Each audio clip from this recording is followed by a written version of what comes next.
గత ప్రభుత్వం నిర్లక్ష్యం వల్ల సివిల్ సప్లై శాఖపై 58,860 కోట్ల భారం పడిందన్నారు డిప్యూటీ సీఎం భట్టి విక్రమార్క.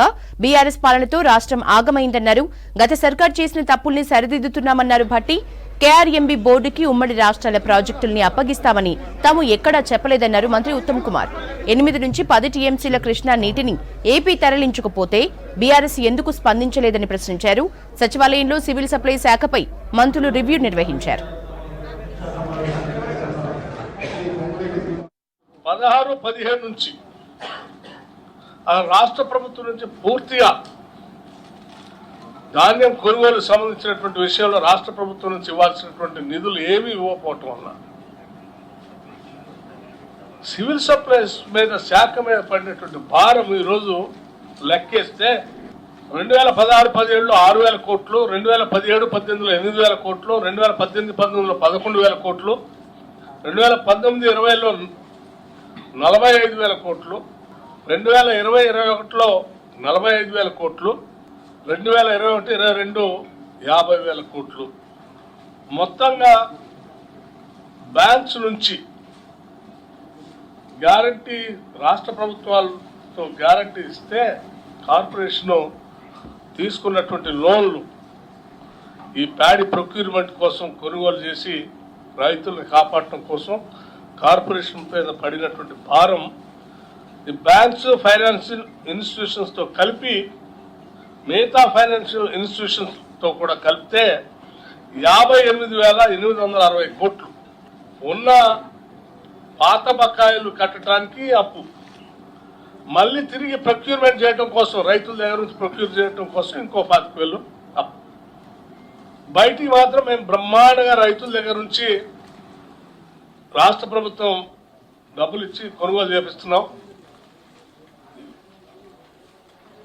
రైతు పండించిన ప్రతి ధాన్యం గింజను కొంటున్నాం అని చెప్పినటువంటి మాటలు వింటే 10 ఏళ్ల నుంచి ఎంత భయంకరంగా రాష్ట్ర ప్రభుత్వం ఈ సివిల్ సప్లైస్ కార్పొరేషన్ మీద వేసినటువంటి భారం, ఈ భారం ఈరోజు డిలే పేమెంట్తో పెరిగినటువంటి ఇంట్రెస్ట్, ప్రిన్సిపల్ అమౌంట్ ఇవన్నీ కలిసి తడిసి మోపడుతూ ఉన్నాయి. సో 58,860 కోట్ల భారంతో ఈరోజు సివిల్ సప్లైస్ కార్పొరేషన్ మూలుగుతా ఉంది. టీఆర్ఎస్ లీడర్స్ మళ్ళీ ఈరోజు ఇరిగేషన్ మీద మాట్లాడడం జరిగింది. నేను ఖచ్చితంగా చెప్తున్నా, ఈ రోజున్న కాంగ్రెస్ ప్రభుత్వం కృష్ణా రివర్ వాటర్ మేనేజ్మెంట్ బోర్డుకి కృష్ణా మీద ప్రాజెక్టులు ఇస్తామని చెప్పలేదు.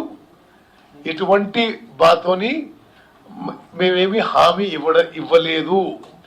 ఈ విషయం మొత్తం కూడా గతంలో ఏం జరిగింది, ఇప్పుడేం జరుగుతున్న విషయం శాసనసభలో చర్చకు పెట్టబోతున్నాము.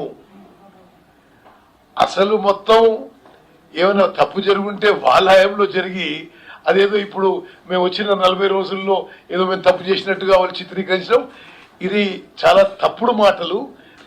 మీ 10 ఏళ్ల కాలంలో కృష్ణా రివర్ వాటరు తెలంగాణకి ఎందుకు తగ్గింది? ఆనాడు ముఖ్యమంత్రి కేసీఆర్ గారు, ఆనాటి అక్కడ ముఖ్యమంత్రి జగన్మోహన్ రెడ్డి గారు, వీరు హలాయి బలాయితో గంటల సేపు ఏకాంత చర్చలు జరిపి ఏం మాట్లాడుకున్నారో కానీ తెలంగాణకి గ్రావిటీ ద్వారా రావాల్సిన కృష్ణా నీళ్లు వాళ్ళు సంగమేశ్వర్ లిఫ్ట్ కానీ ఇతర విషయాలు కానీ వాళ్ళు డైవర్ట్ చేసుకున్నారు. టిఆర్ఎస్ పరిపాలనలో టిఆర్ఎస్ ప్రభుత్వానికి జగన్మోహన్ రెడ్డి ప్రభుత్వానికి మంచి సంబంధాలు మెయింటైన్ చేస్తూ ఆనాటి ఇక్కడ సీఎం కేసీఆర్ గారు, అక్కడ సీఎం జగన్మోహన్ రెడ్డి గారు గంటల సేపు చర్చిస్తూ తెలంగాణకి రావాల్సిన గ్రావిటీ ద్వారా రావాల్సిన కృష్ణా నదీ జలాలు వాళ్ళు అక్రమంగా ఇల్లీగల్ ప్రాజెక్ట్స్ కట్టుకొని తీసుకుపోతుంటే నోరు మెదపని మీరు ఈ రోజు మీరు మాట్లాడడం చాలా విడ్డూరంగా ఉంది. ఏం రావులు